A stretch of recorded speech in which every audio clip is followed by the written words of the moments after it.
Good evening. It's April 4th, 2014. My name is Matthew Ogden, and I will be hosting tonight's webcast featuring Mr. Lyndon LaRouche. I'm joined by Dennis Mason, and we have a series of questions for Lynn. So I'd like to begin with a question that's come in from an institutional contact, which reads as follows. Mr. LaRouche, the Senate Intelligence Committee has voted in support of an unclassified version of their investigation into the torture and renditions program of the Bush-Cheney administration.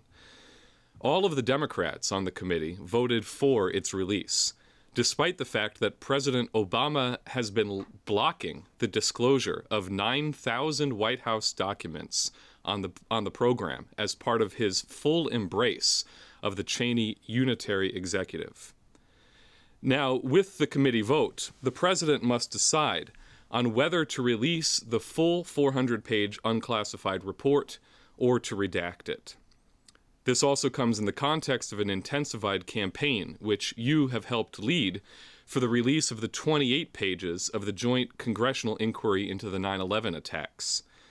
President Obama, on at least 2 occasions, promised the families and survivors of the 9/11 attacks that he would declassify the 28 pages that were sealed by Bush and Cheney, but has instead personally abetted the cover-up of the Saudi role in those attacks. This week, new revelations about the warrantless wiretapping of Americans' phone calls and emails has added to the outrage and the growing climate for impeachment. In this context, we have 2 questions. First, what is your view on the issue of the release of the full report on the torture program? And second, should a republic like the United States of our founders ever condone such torture and renditions under any circumstances? This is not a technical offense. This goes to the very heart of our Constitution. And there is no excuse for any of this. First of all, the fact is that we do know, not by the courtesy of our government, but by courtesy of other sources of information, we do know that the 9/11 attack was done largely under the direction of the Saudis, as represented by their diplomatic representative to the United States, but also others involved in this process. And therefore, there has been, under the Cheney, etc. administration, there has been, under Cheney, the direct cover-up of an attack backed by the British monarchy, the British Empire, and directly conducted by the Saudi representative to the United States, the Saudi ambassador, who was an active participant in the creation of this 9/11 attack. There is no other source of the attack itself except the British interests, the British monarchy itself, in complicity with the Saudi kingdom and the Saudi kingdom's ambassador. They are the principal perpetrators in terms of this crime against the United States. In other words, this is, in point of fact, is an act of war against the United States conducted by the British and the Saudis. But,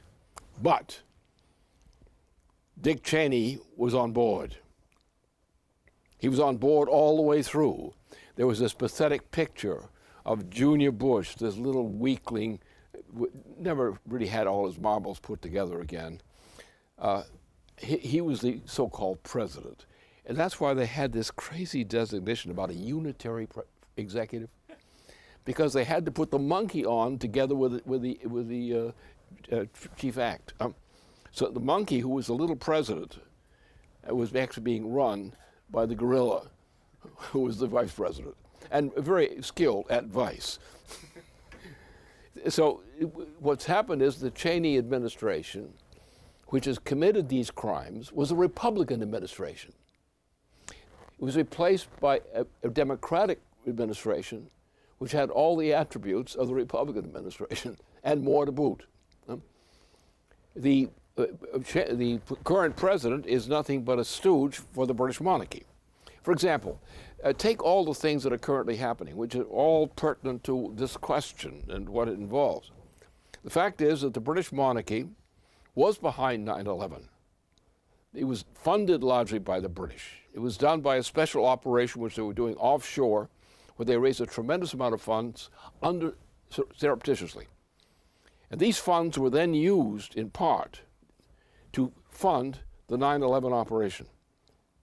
So without the complicity of the British Empire as such, and it was the British Empire because the Saudis are part of the British Empire.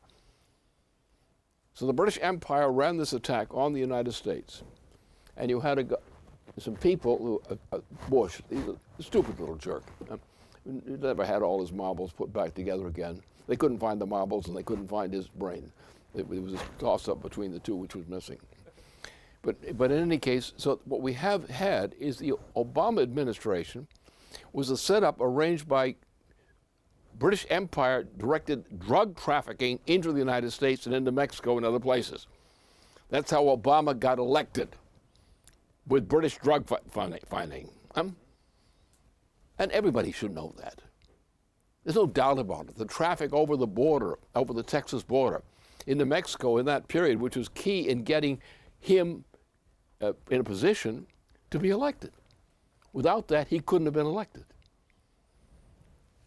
So the whole thing is one, shall we say, ball of wax. What had happened is that with the exit from the presidency of President Bill Clinton, they used the frame-up, essentially, and the setup, and combined with the frame-up against Bill Clinton, to create the ability to cancel the Glass-Steagall law. The Glass-Steagall law, this cancellation, was a thing that has led to every single injustice done against the American people since that time. And since this was a frame-up which was set against Bill Clinton, which was set up initially by the British Intelligence Service, operating inside the United States under the cover of being a reporter. Then when, at a certain point, the British pulled him back from the United States back to home base, then the leadership of the Republican Party at that time organized the setup that was used to set up Bill Clinton. The operation of Bill Clinton crippled him in terms of his ability to function. He need not have done that, but he was totally intimidated and shocked by the fact that he was set up by that trap, that monkey trap. And the vice president at the time had been a key instrument in setting Bill Clinton up, Gore, as part of the story.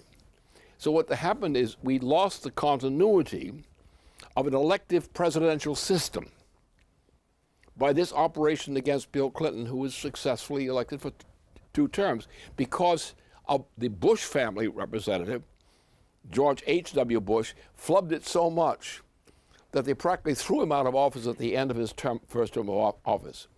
Bill Clinton came in successfully to become the president and was essentially an effective president. He wasn't always perfect. I didn't always agree with him, but it happened that I had been very close to him in terms of confidences and various things during a great deal of my own term existence. So I was very close to Bill Clinton throughout this process. And therefore, because of my close relationship to him, I have, of course, a much better view of the process, since actually what I was involved with Clinton was certain projects, certain subjects, which involved Russia and other things that start.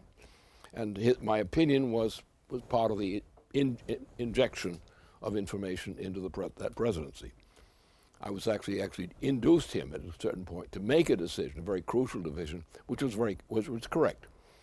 But it was against that decision, which he made on my suggestion, which he stated publicly, his new architecture, his new international financial architecture.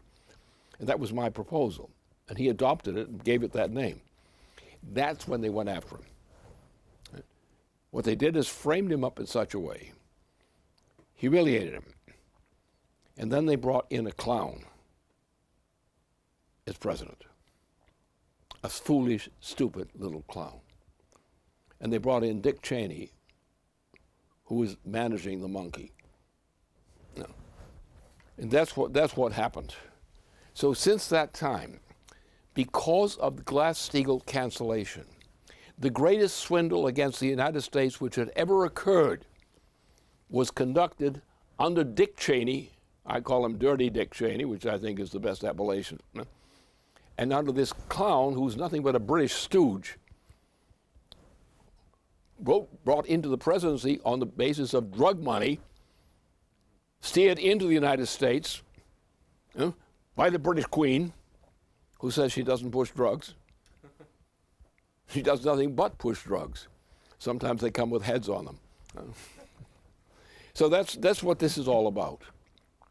We lost the continuity of the integrity of the United States as an institution to largely aid of this mechanism. And the time has come when we must throw Obama out of office for crimes he has committed. And most of his administration has been a criminal one, that it involves violations of the Constitution, of which this case is one. His complicity with Cheney in this operation is one of the operations which has sunk the United States so far. And therefore, to maintain this man and his crew in office, to me, is tantamount to treason against the United States. Now, this has another aspect to it. And it has you could say, a comic strip aspect. But it's not a comic strip aspect because it's real and it involves the United States itself, our own integrity as a nation.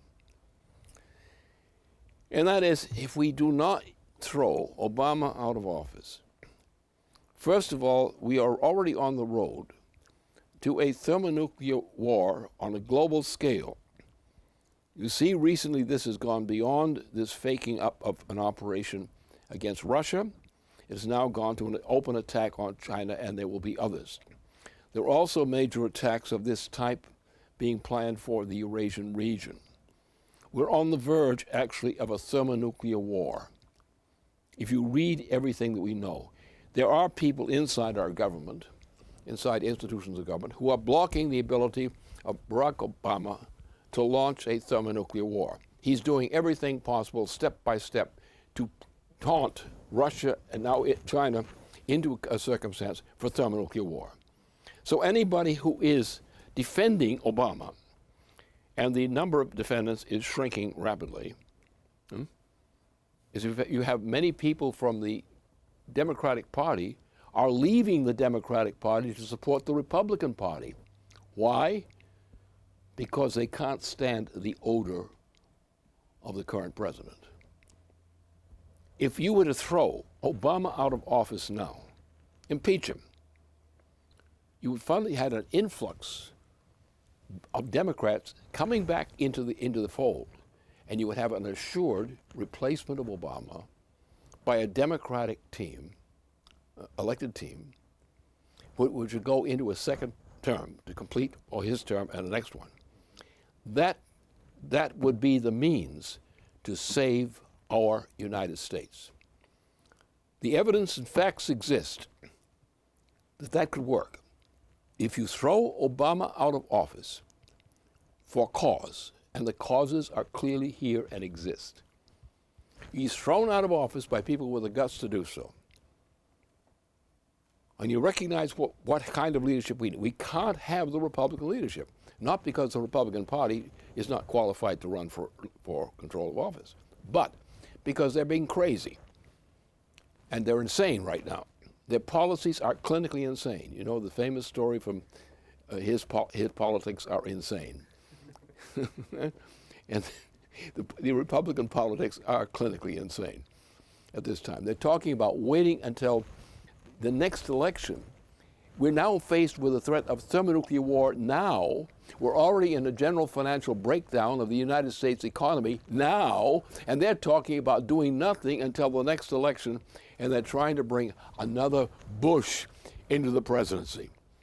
Now, I would say, as Moses would say, let the bush burn.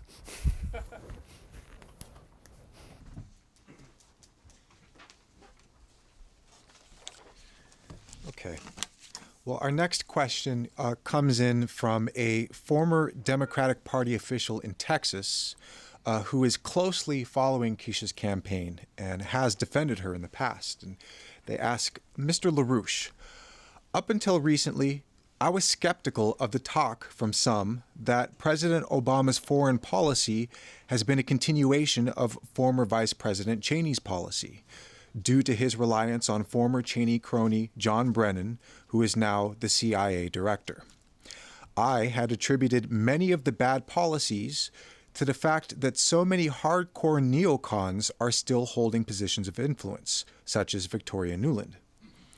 However, it is clear that those like Nuland and Brennan were both part of the Cheney stay-behind apparatus. And now, with the vote in the Senate Intelligence Committee to release the torture report, it seems that Senator Feinstein and other Democrats have created an opening for the president to dump those neocons. But I am hearing that the president will do whatever it takes to protect Brennan, even though doing so has already provoked a constitutional crisis. What is Brennan's hold on Obama? Is it possible Brennan has something incriminating on the president? Or do the two of them just share the same worldview? And if Obama continues to try to block Senator Feinstein's exposure of the criminal behavior of the Bush-Cheney policies, does that constitute an impeachable offense? Well, first of all, let's get the facts straight.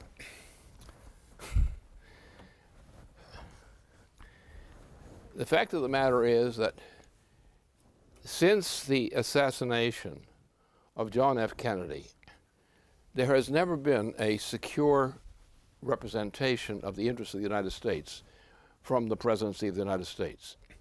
The closest we came to that was with the administration in which I was a part. But that didn't work out too well because the president in question, Reagan, was assassinated, or that the assassination was made. He was taken out of office in terms of function because of recovery from the attack, which was intended to be terminal, of him. And in the process, and I had been involved with him, and even after that point, and his team, in creating an institution which was called the Strategic Defense Initiative. Now, the Strategic Defense Initiative's purpose was to negotiate, and I did the personal negotiation with the relevant Soviet representations at that time, to come to an agreement, what was called the Strategic Defense Initiative, in which Russia and other nations, such as Germany and France and others, would be participants. And this agreement would be considered what Franklin Roosevelt had intended to be the resolution of World War II.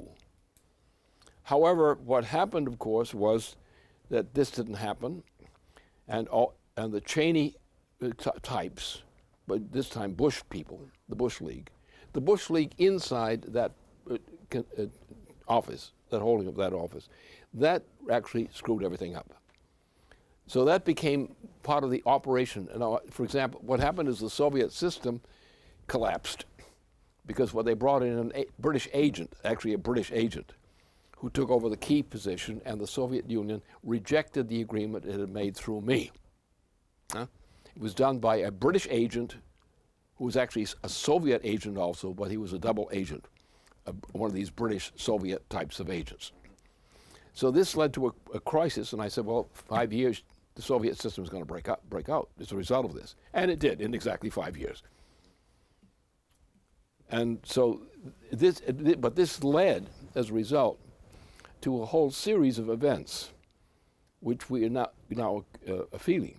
The particular thing, first of all, there was no reason not to have the SDI agreement with the Soviet Union.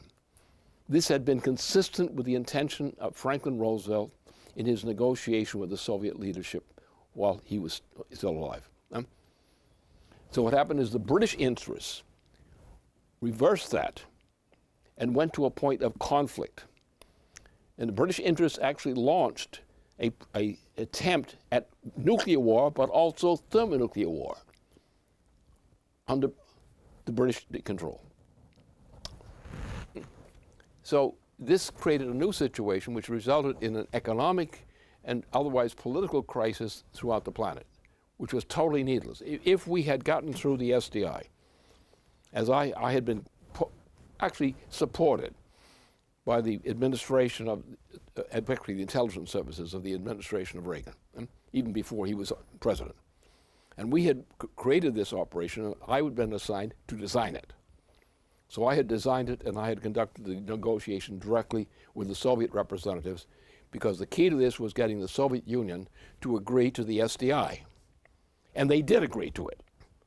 I had repeated discussions and negotiations with the Soviet officials on that account.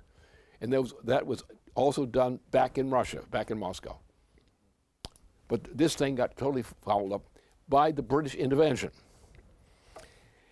So therefore, we have to understand not only what these incidents were as incidents, they were not merely incidents. They were British imperial strategies done to destroy the United States, which the British had always intended to do ever since we had the Revolutionary War. They had tried to screw us up. They killed our presidents repeatedly. Abraham Lincoln was killed by the British Empire, personally.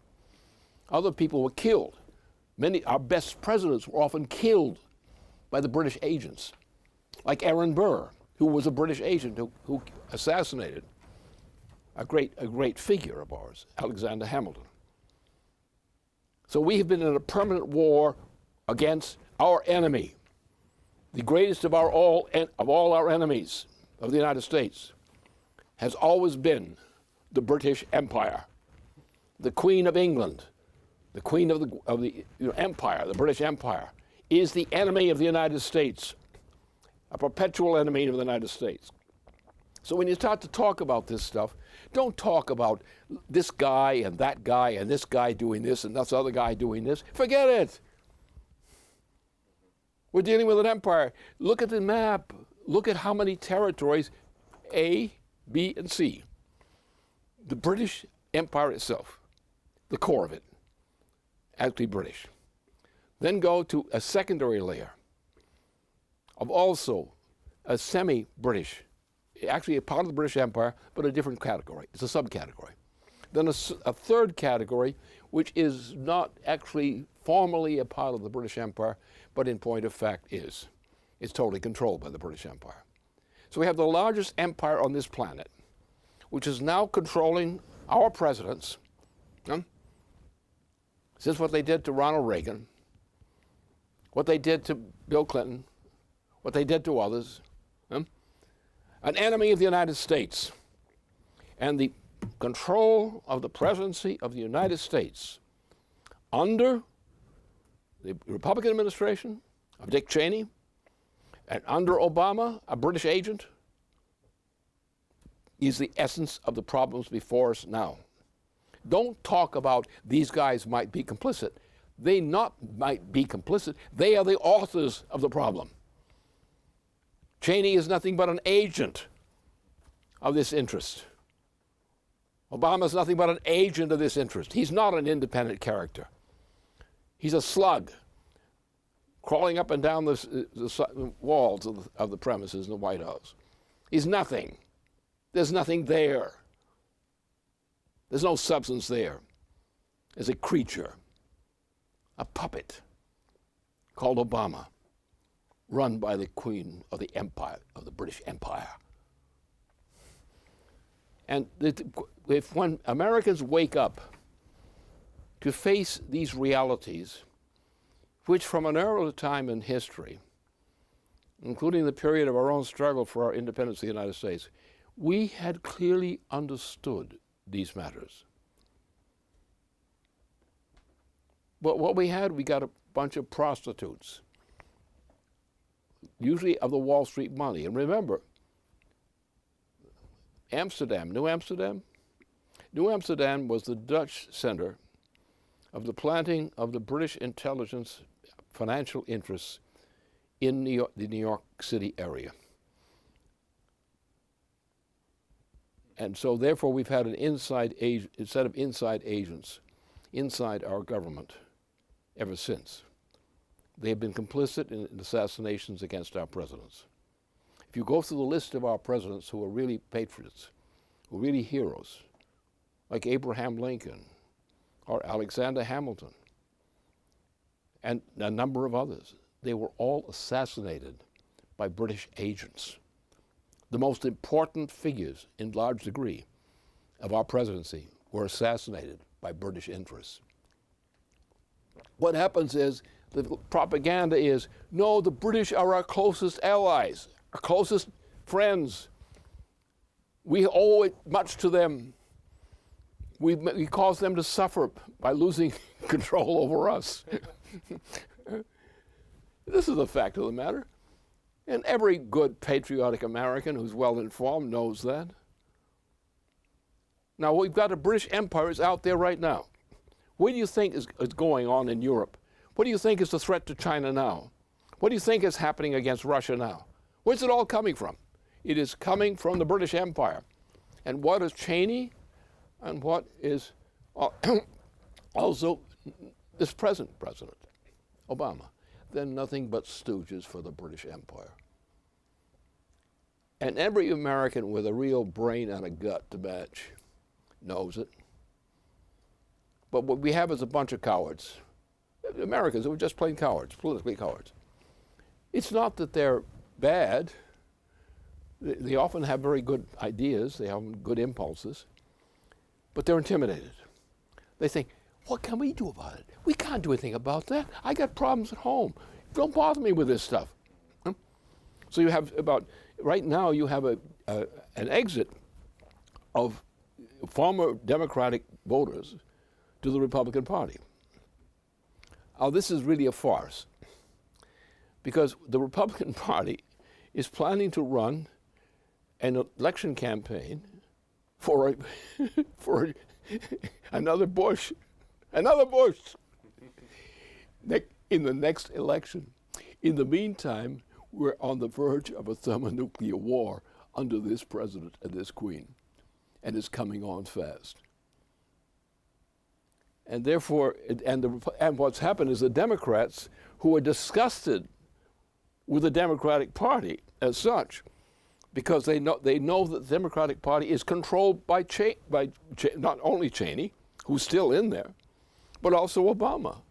So they turn against the Democratic Party, because it is supporting Obama. Now, if you get rid of Obama, then the Democrats would come back to the Democratic Party. But what they're going to is a silly bunch of Republicans. They are absolutely silly. Here we are on the verge of a general collapse of the entire world system, economic system. And these clowns are saying, wait until the next election and we will elect the next president.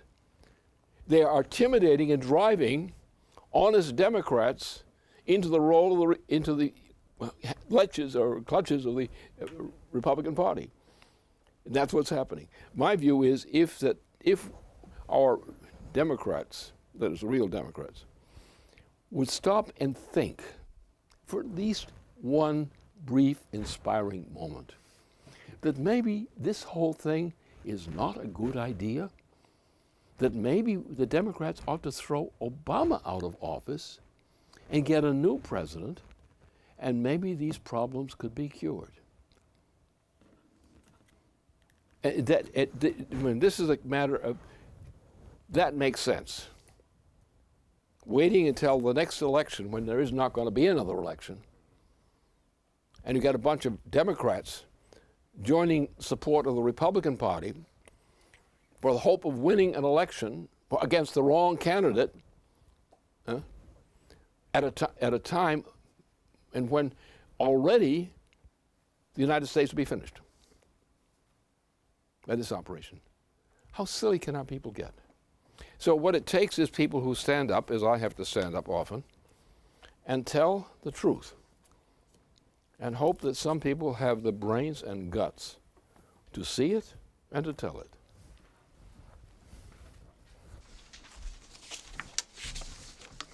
Well, Lynn, I want to pick up on the theme that you just raised. You've published a new paper called Democrats in the Next Election, the prospect for a U.S. future, build the real American party.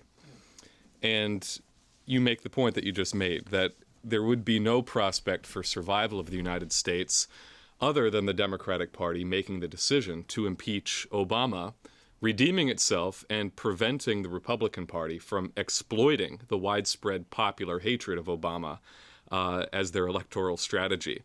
And you state that to elect the Republican Party in response to the voters' clear hatred of Barack Obama would be comparable to trying to end a headache by removing one's own head. Now, I think the campaign being run by Keisha Rogers in Texas is exemplary of precisely what you're saying the Democratic Party must do. Keisha is proving that the American people will respond to real leadership if you're willing to walk through the wall of fire and refuse to go along with the party line, to stand up to Obama and to stand up to Wall Street, as she has done. For example, she wrote a reply to an article that was published in the Huffington Post, and they ran her reply. And she said the following. Keisha said, "Democrats should be more concerned about what President Obama is doing to destroy the party and the nation than about what I am doing and going after him for that.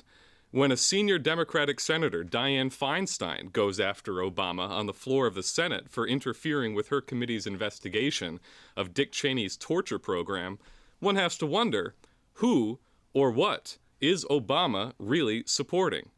Will the Texas Democratic Party now attack Feinstein as not a real Democrat? It doesn't take a rocket scientist to read the handwriting on the wall," Keisha says. "The Texas Democratic Party must stop their antics and follow my lead, or they will continue to self-destruct, and so will the nation."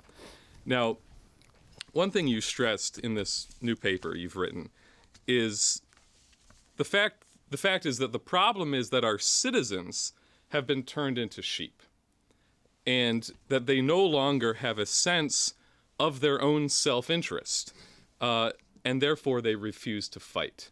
The only interest that they have in mind is their master's interest, and they don't want to be overheard offending him. So you also make the point in this new paper that Wall Street's very existence is a violation of U.S. constitutional law, as Hamilton defined it, and of natural law, in terms of the systemic distinction of man from beast. And for this reason, you say that the typical American citizen lacks any competent insight into the actually physical principles of economy, which distinguishes the intention of the American Revolution from that of the British Empire, and that the belief in myths that have been peddled by the historic enemy of our republic is the source of our citizens' slavery today. So I think in light of the fact that you titled your new paper, "Build the Real American Party," the question to be asked is, what does it really mean to be an American? Well, there's several things. First of all, we represent, as an institution, we represent the institution which was created by people such as Nicholas Acusa. And this effort, which was the foundation, that created the foundation of all modern science and similar kinds of things, gave a completely new conception beyond all the evils that had gone on before. Now, in the course of time, new forces of the old evil forces came into power and ruined the Renaissance forces headed by, in particular, Nicholas Acusa, who was the leader of that point. But you also had Brunelleschi. And the combination of Brunelleschi and Acusa together created a system which led to the discovery of the nature of the universe. A discovery made by a student of Nicholas Acusa and also of Brunelleschi. All competent modern science. Johannes Kepler was the discoverer. Kepler was the only person who ever discovered, independently, the existence of a solar system. Nobody else knew what a solar system was until he had discovered it. And the solar system is not simply a gimmick not a mathematical gimmick, because there is no gimmick for it. But he understood a principle of the universe. Now, similar things have happened. We have one in process right now, which came up beginning with Carl F. Gauss, who was carefully withheld talking about certain things that he believed because he knew they wouldn't sell at that time. So he limited his discussion of these subjects to certain matters and would say, well, I will give you an example of how this worked. He wouldn't tell them how he had made the discovery. He said, I will tell you how, I'll show you how it worked. And then he had a young fellow who came along, Bernhard Riemann, and Riemann continued the work of Gauss and opened up the gates to make a mockery of all the foolishness that was dominating that century, that 19th century. This led to the discoveries by great scientists, Max Planck, who discovered, again, the minimum, and you had the one who discovered the maximum, Einstein, 1905. And what immediately during this period, the British Empire launched a campaign with Bertrand Russell, one of the dirtiest pigs in modern history, most evil. And they ran an operation to cancel the acceptance of the idea of physical science, to replace it by arithmetic, by numbers. What happened during the course of the 20th century, the scientific acuity, which had prevailed increasingly over the course of the 19th century, was reversed. And beginning in the 1920s, Bertrand Russell, with his pigsty of his methods, actually became a leading force, and a leading force for global war, and then global nuclear war, and then global thermonuclear war. In this whole process, the education system of the United States went into a phase of successive degenerations. And each generation of students going into, for example, scientific studies, was poorer in quality generally than the preceding generation had been. Every decade, you would have a general downslide in the quality of the public education system and university education system in general. In this particular direction, the same thing as Hilbert, who had started the first freak show in 1900 in France, and the follow through in a short decade later by Bertrand Russell, who had to work busily to catch up with what Hilbert had done before. And so the problem is we live in a society in which the intelligentsia, so-called, is not exactly intelligent. What we have are people who have specialized capabilities as scientists and are devoted to it, but they're usually on the underside of popularity. We used to have a space program, which Obama killed. Right? So therefore, what happened to our space sciences? They're out there lingering on the edges of subsistence. Well, crap goes on, and people get poorer. The skills of our people vanish. Most people are incompetent to do any job today in the United States. Most people have lost the competence to perform useful work. Not their fault, but imposed upon them by this trend, this British trend, British imperial trend. And that's the way you have to understand this. We're in a fight to bring back an understanding of what science is, because most of the stuff that's called science today is not really science.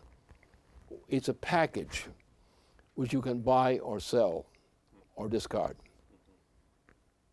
That the degeneration which was introduced at the end of, in the beginning of this last century by Hilbert. Hilbert was an absolute fraud. But he set the model for the entirety of the following century in science. And I've been involved in this thing with people who were scientists, real scientists. But the number of them who have any power to make influence on science policy is greatly diminished. If they're lucky, they get a hearing. If they're lucky, they can get something published. If they're lucky, somebody will listen to them. If they're lucky, somebody will give them a grant, but on conditions. The green policy is essentially a policy of preventing science from existing. You cannot have science under a green policy. We get fracking instead, of which Cheney is a specialist. He's no fracking good. And that's the way you can put it. So we're in a situation where we do know, some of us know, the resources exist, the historic resources exist, to understand what science is and what this means for the future of the human species. But remember, the most important thing is, the greenies do not believe in the human species. They don't believe in the characteristic that distinguishes the human species from the bestial. And we are dominated today, politically, in the United States by such as Dirty Dick Cheney himself. No more science. No more truth about science. No more truth about the economy. No more truth about the destiny of mankind, while the British Queen, squatting up over there, is decreed a policy of reducing the human population of this planet from a recent level of about 7 billion people on this planet to less than 1. They haven't reached that yet, but that's where they're heading. And if you look at the policies of the Obama administration, the survival chances of people living under Obama conditions without any support for the unemployed, for the distantly unemployed. No support. Losing everything. Losing health care. Being given fake health care as a surrogate for real health care. Our people are being murdered under these policies and under these presidencies. Now, this is the fact. That what's lacking? Two things. Brains and guts.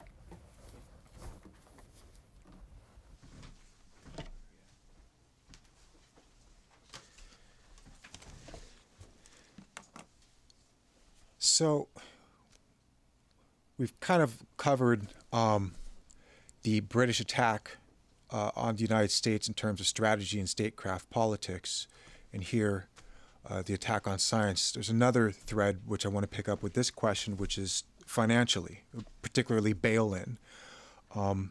Last spring, about 1 year ago, the Cyprus bail-in operation was run, which defined a new phase of the global economic collapse. Now, between then and now, the line went from this is a one-off deal to, well, maybe in certain circumstances we have to do it, to now what Deputy Governor Sir John Cunliffe of the Bank of England had to say to a Chatham House meeting last month, where he said that in resolving globally systemic important banks and ensuring they are international in death as well as life, mutual trust has to be built on common standards and rules to ensure banks have debt that can be safely bailed in the right amount and location.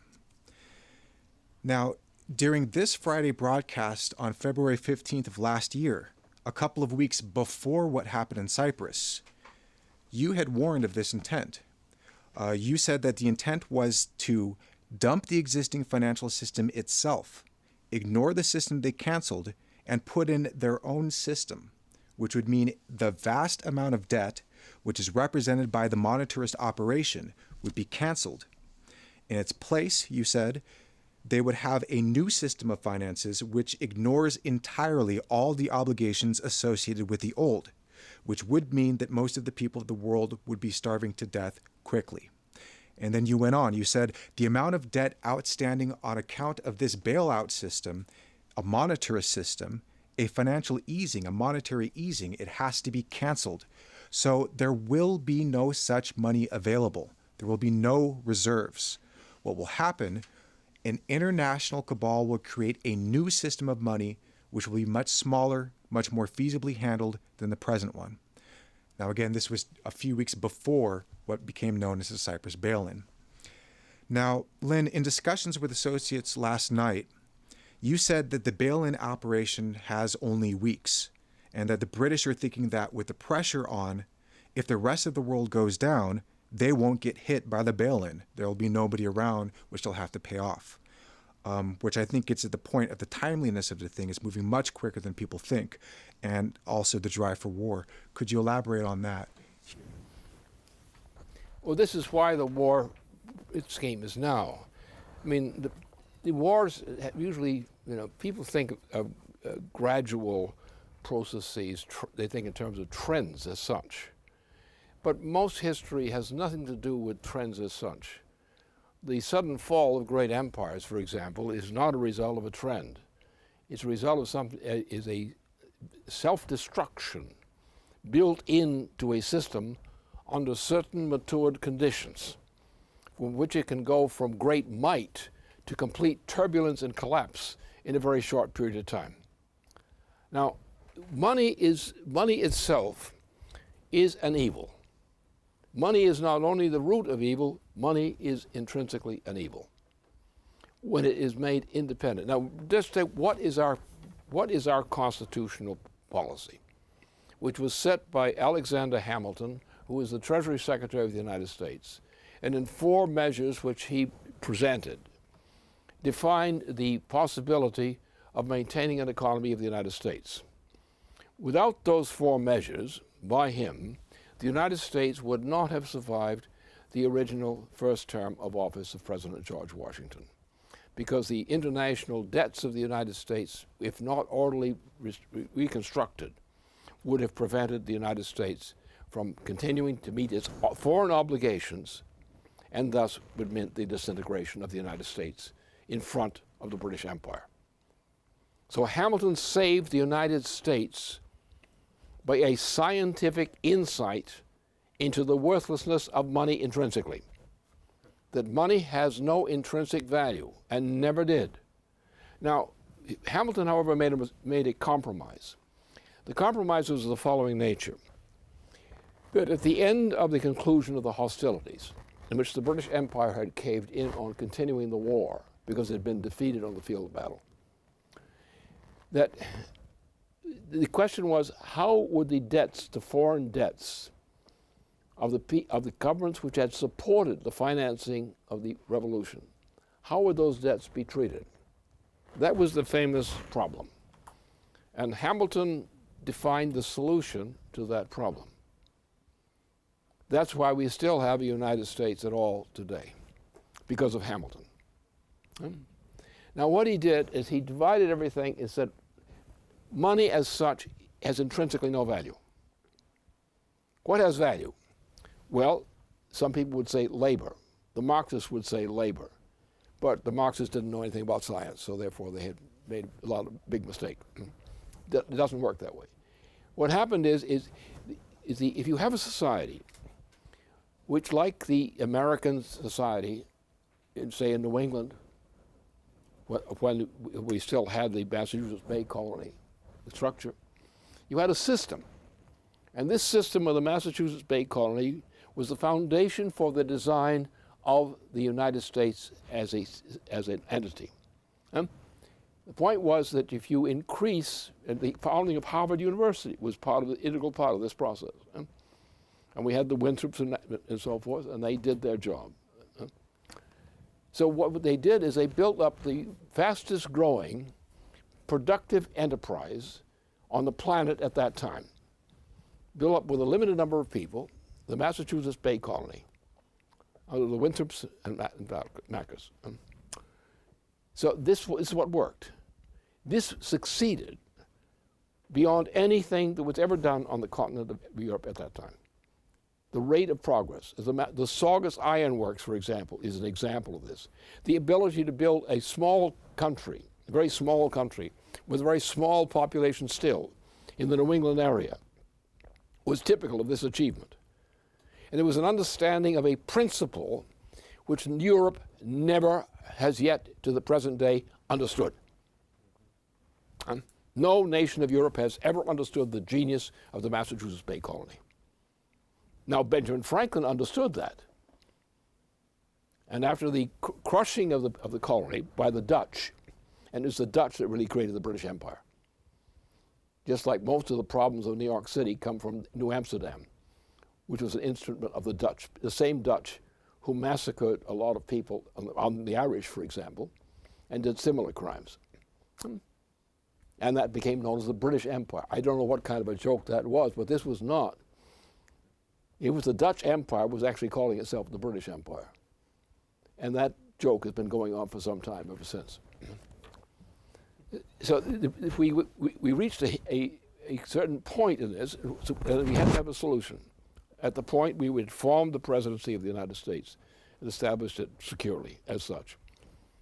Well, the system was that Hamilton recognized, as the Massachusetts Bay Colony itself had already recognized, is that by increasing the productive powers of labor, you are able to create a margin of growth, of physical economic growth, which would raise people from a primitive state of existence, which is what they found themselves in the Mayflower landing and things of that sort, and growing up to a higher level of productivity. The exemplification of that was the Saugus Iron Works. There was nothing comparable to the Saugus Iron Works as a national or institutional feature before that. So this was typical of the system, of the New England system, under the, Winthrops and Mathis. Harvard University was created then in that time. Harvard is not quite the same institution, quite as brilliant as it used to be back then, but it still exists as an institution. It scrapes around somehow or other, and it's there. So we in the United States, coming out of Europe, taking what Columbus had done in crossing the ocean, but that was not Columbus who created America. It was the colonists, especially those from New England region, who actually founded a system called the American system. And the possibility of this, the engender of that, was created by a couple of great people. One great scientist who discovered almost everything in physical science in his time, and another one, Nicholas Cusa. And these two figures, together with their progeny, politically and economically, created modern science. And the founding of modern science was the discovery of the principle of the solar system. And that was done by Kepler, Johannes Kepler. Johannes Kepler, based on the work of these two scientists, on the one, Brunelleschi, and the other Cusa. Their combined work on the maximum and minimum principle led to the solution, the first understanding of the existence of a solar system. Nobody else had ever known a solar system as such. You had some elements of that earlier in terms of some great scientists who were probing in that direction in discovering how to measure the Earth measure the Earth from the sun.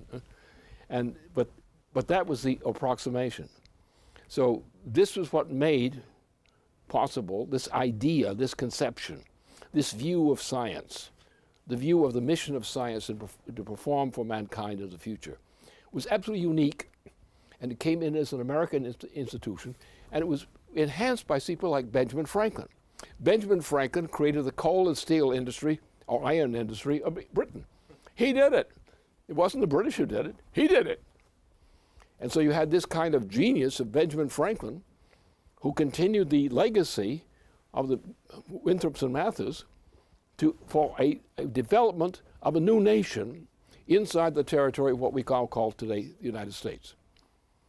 Therefore, our motivation, our conception of our society is absolutely different than the conceptions of European nations. Some European nations have adopted the American model, and that has been a good thing. But Europe has never, as a totality, has never accepted that. Germany has done a good job in that direction, in technological development. Some features of France have been good, useful in their time, apart from the disasters that have occurred otherwise. The Gaulists generally tend to do a good job. The socialists are lousy. Don't get a socialist government in France. It'll be a disaster. I don't know if we can still find some Gaulists left around. But so that's the sort of process. So you have, again, the Soviet phenomenon. It's a very ironical kind of phenomenon. Now we have development coming out of, not the transatlantic region, but out of the Eurasian region. You see a development in China, refractions of the same things in India. Tendency to look at this kind of thing in other parts of Asia. So you see that the chance of a rebirth of what the United States had come to represent in its early foundations is being replicated today in some degree in the new leadership in China, for example, explicitly that group I know, which I've been watching, and so forth. So therefore this idea of doing this exists. But the essential thing to consider is the fact there is no such thing as monetary value. You can give value to a monetary entity, but the monetary entity has no intrinsic value whatsoever. Now, what have you got with Wall Street? And how does it affect us right now? First of all, Wall Street should never have existed. It should never have been formed. It would not have been formed but for some swindlers who did it. Presidents who should not have been elected, who were scoundrels, worked for British interests, foreign interests, and I do mean British interests specifically, based out of New York and coming down and organizing our society and creating the basis for the Civil War in the United States. So what's happened to us is we have lost our connections to our roots, which go back to the days of the formation of Harvard University, for example, the Winthrops and Matthews. There was a conception there of which came from Cusa, and Nicholas Cusa in particular, and also from the influence of others as well. And this was an idea of escaping from the Eurasian system at that time, from the system of serfdom, which dominated Europe at that time. The system of bestiality which dominated Europe, to create a region of freedom. Nicholas Cusa had been the great inspiration of this. Brunelleschi had been very crucial in forming this through scientific discoveries. And Kepler was wonderful because Kepler was the first person to understand that there was a solar system. And his understanding of the solar system's existence was fine, excellent. And the greatest achievements of European civilization have depended upon these people. You take these three people, Brunelleschi, Cusa, and Kepler. There is no place in history in which these people, these geniuses, do not have a key role.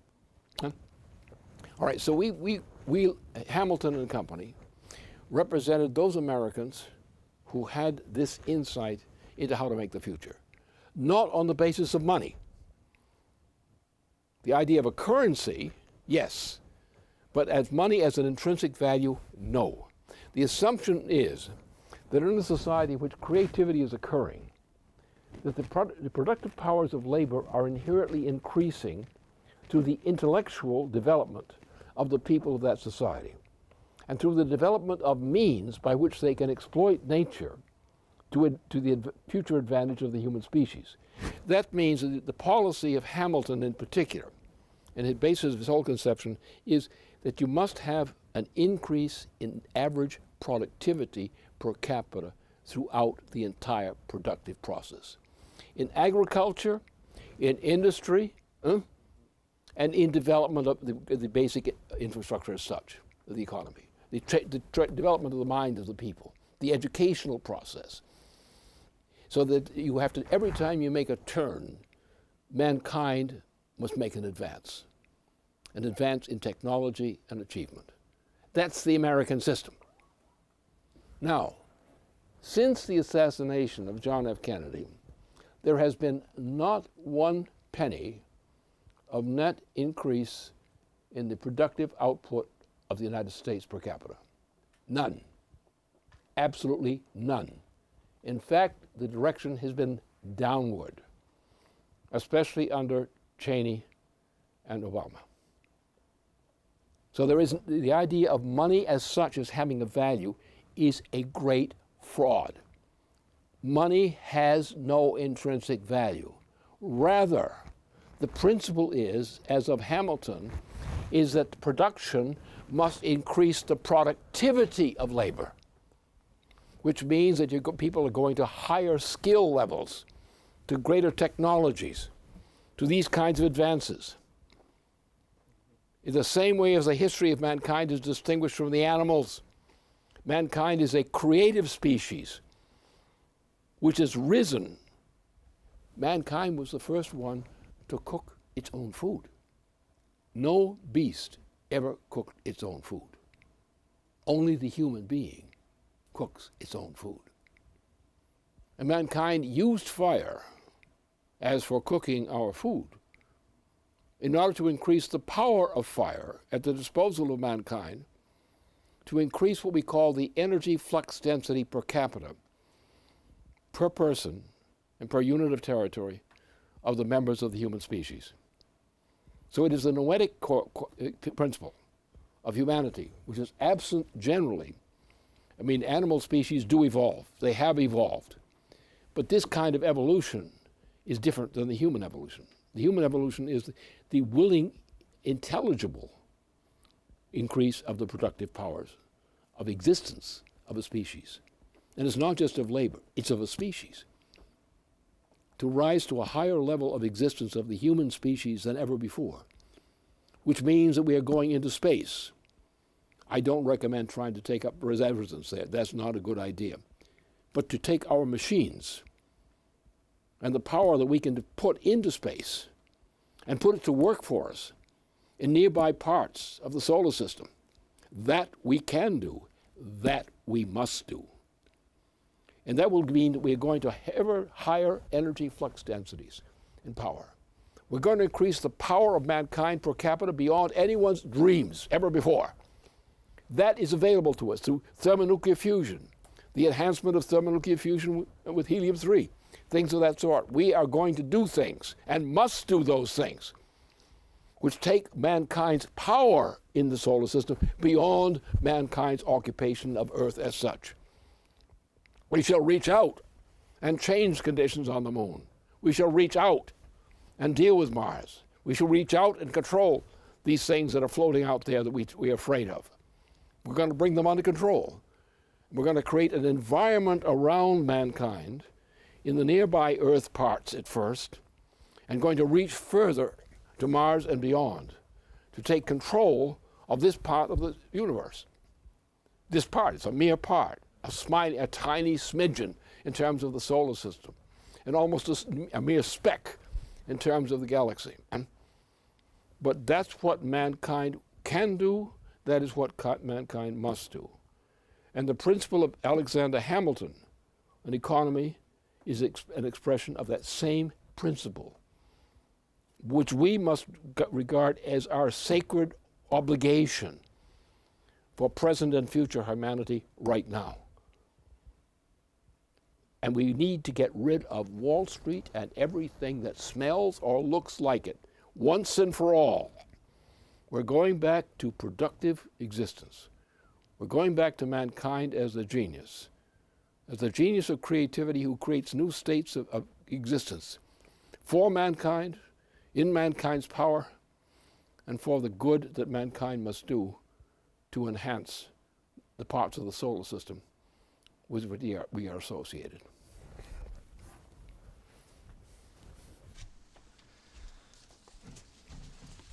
Lynn, I want to ask you one final question, which might be somewhat provocative.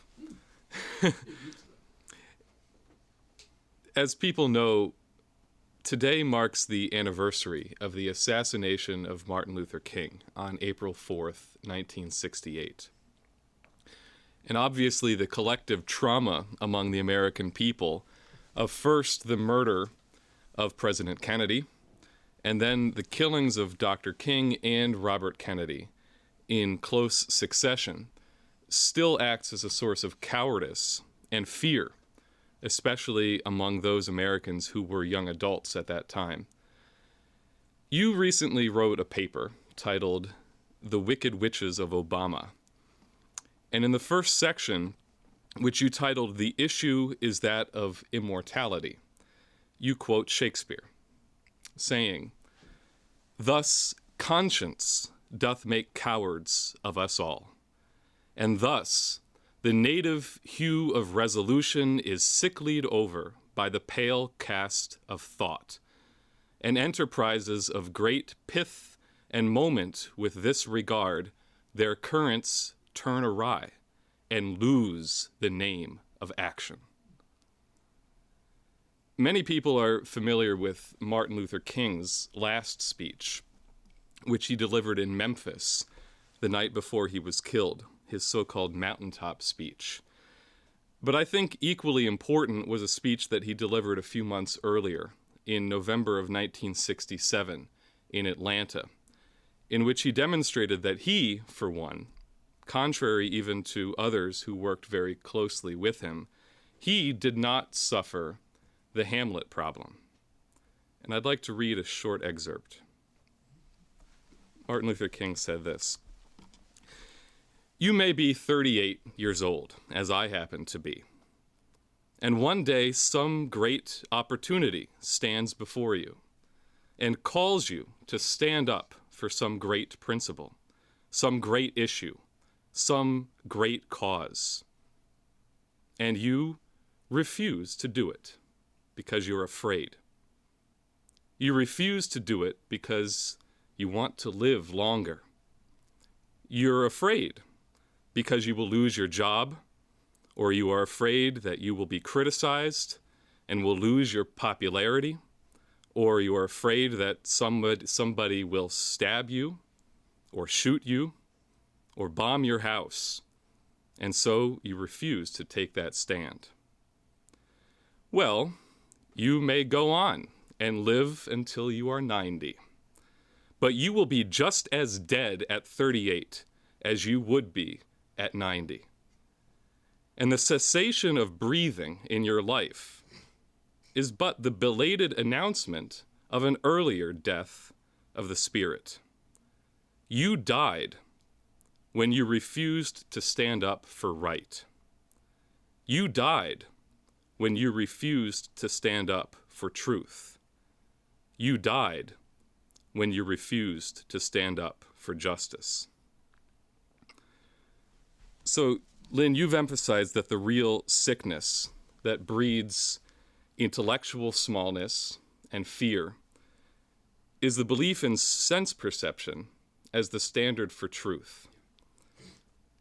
I'd like to ask you to elaborate on the contradiction between the belief in sense experience and the immortality of the mind. Well, often the thing is treated backwards. The question is, what is the purpose of human life? Now, the animal has an implicit purpose in life, which is to breed its own species, and to replenish its stock of people or things or whatever accordingly. But the human intention is far different. Now, many people lack that human intention, and that's what you are pointing to when you talk about Martin Luther King's remarks, or the latter part of the remarks. Exactly that. Now, I'm a forecaster. I believe in creating the future. I've always spent my life in that direction. I knew that the educational system stunk. I knew it from a very early age, because I knew I was being told, learn after me, learn after me. And learn after me people are dead people, because they will never go any place except waiting for you to make the next step. Whereas we who are human beings say, well, we have a very short life. And it doesn't take a great genius to understand that the human individual has, in the scheme of things, a very short life. So therefore, what is the meaning of your life? Is the meaning defined within the mere moments of your actual existence? Or is the meaning of your life located in what you as a human being contribute to the society from which you are about to depart? What was all the great scientists, the great scientific discoverers, what did they do? The great poets, the greatest artists, the greatest insight in classical artistic composition, for example. What's the meaning? What was the meaning, for example, in classical music? To go from Bach, which is not the beginning, but was irrelevant at the beginning, and it went to something else beyond Bach, but it depended upon Bach. Huh? And it went from there to next. It went to Mozart. It went beyond Mozart to Beethoven. It went to the later realization of Schubert. It went to the accomplishments of Brahms. It went to the great compositions they produced. And these compositions themselves represented a magnitude beyond anything that had existed before. And then suddenly, at the same time that poor idiots, mathematicians, were saying, there is no future, cancel the future, cancel invention, cancel discovery. It's all a fixed system. It's all numbers, buddy, it's all numbers. It's not life, there's no life, there's only numbers. So, what's the meaning of life? What's the meaning of life if you, as I do, think back to ancient history and think to the great accomplishments of mankind before? We think of the things that were created before but were destroyed or crushed, but then rediscovered or amplified in a new form. That mankind rose from beyond what it had been before into something better. You say, what is the human life? Well, the human life is a speck. The human life is a speck which has an infectious speck, which induces into the coming period of life of mankind, introduces a new concept. And it's the creative process. Now, take the typical guy in the university, the typical guy, the student in the school. What do they believe in? Pass the course. What's that? You take X-Lax for that? Or is there some other meaning besides X-Lax for passing the course? Is there not the possibility that you can discover something which nobody had ever discovered before? And therefore you're not dealing with the same old as you know what, as you were taught before? Is it not the fact that mankind has progressed as the principle of chemistry demonstrates progress? Mankind is the instrument of progress, the biological instrument of progress, the intellectual instrument of progress. We rise from the poor guy who cooked his own meal, and somebody said he was a monkey. He said, no, I'm not a monkey, I'm a man. I'm cooking my own food. Do you want to be cooked? So mankind is a creature which rises to a higher state of qualitative existence by virtue of this commitment to human creativity. And all the progress is chemistry, remembers that. What's the whole principle of chemistry? Now, chemistry, you can explain it in many ways, many people do. But really, you say, what does it really mean, though?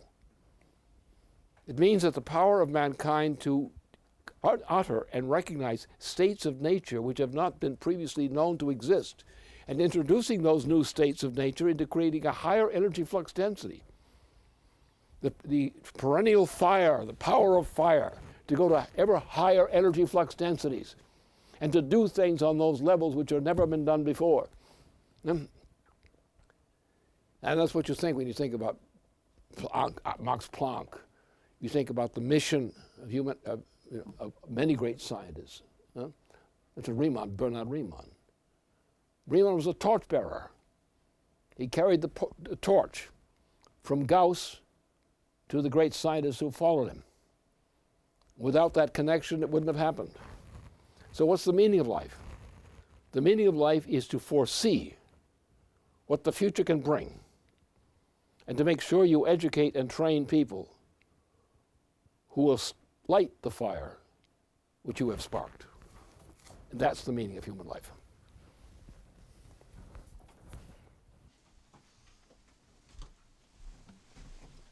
Thank you very much. I'm glad I asked that question. So that will bring a conclusion to our webcast tonight, and I'd like to thank Dennis for joining me, and thank you all for tuning in. Good night.